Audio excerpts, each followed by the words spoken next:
ನಮಸ್ಕಾರ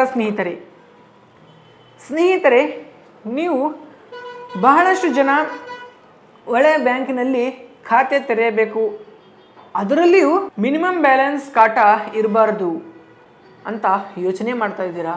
ಸ್ನೇಹಿತರೆ, ಇವತ್ತಿನ ವಿಡಿಯೋದಲ್ಲಿ ನಾನು ಬ್ಯಾಂಕ್ ಆಫ್ ಬರೋಡಾ ಸೇವಿಂಗ್ ಅಕೌಂಟ್ಗಳ ಬಗ್ಗೆ ಮತ್ತು ಜೀರೋ ಅಕೌಂಟ್ಗಳ ಬಗ್ಗೆ ಕಂಪ್ಲೀಟ್ ಮಾಹಿತಿ ಕೊಡ್ತಾ ಹೋಗ್ತೀನಿ.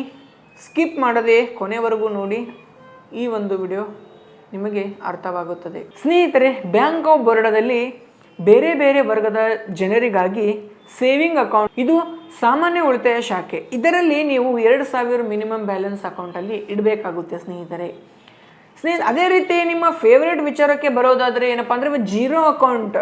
ಬ್ಯಾಂಕ್ ಆಫ್ ಬರೋಡಾದಲ್ಲಿ ಜೀರೋ ಅಕೌಂಟ್ ಬಗ್ಗೆ ನೋಡೋದಾದರೆ zero balance account BOB lite saving account ಇದು ಬ್ಯಾಂಕ್ ಆಫ್ ಬರೋಡಾದಲ್ಲಿ ಲೇಟೆಸ್ಟ್ ಜೀರೋ ಬ್ಯಾಲೆನ್ಸ್ ಅಕೌಂಟ್ ಆಗಿರುತ್ತದೆ. ಇದು ಯಾರು ತೆಗಿಬಹುದಪ್ಪ ಅಂದರೆ ಭಾರತದ ಯಾವುದೇ ಪ್ರಜೆ 10 ವರ್ಷ ಮೇಲ್ಪಟ್ಟವರು ಈ ಒಂದು ಜೀರೋ ಅಕೌಂಟನ್ನು ತೆಗೆಯಬಹುದು. ಮತ್ತೆ ಇವಾಗ ಜೀರೋ ಅಕೌಂಟ್ ತೆಗೆದ ಬಳಿಕ ಅದ್ರ ಬಗ್ಗೆ ಪ್ರಯೋಜನ ಏನೇನಪ್ಪ ಅಂದರೆ ಲೈಫ್ ಟೈಮ್ ಅಕೌಂಟ್ದಲ್ಲಿ ಬ್ಯಾಲೆನ್ಸ್ ಇದ್ದಿದ್ದಿಲ್ಲ ಅಂದ್ರೂ ಕೂಡ ಯಾವುದೇ ರೀತಿಯಲ್ಲಿ ದಂಡ ಬೀಳುವುದಿಲ್ಲ.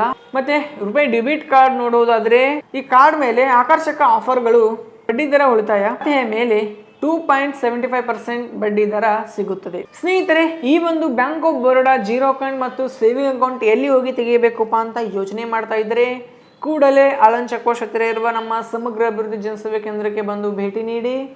ಮತ್ತೆ ತಮಗೇನಾದರೂ ಡೌಟ್ಸ್ಗಳಿದ್ರೆ ಕೆಳಗೆ ಕಮೆಂಟ್ ಮೂಲಕ ತಿಳಿಸಿ, ನಾವು ನಿಮಗೆ ಮಾಹಿತಿ ನೀಡುತ್ತೀವಿ.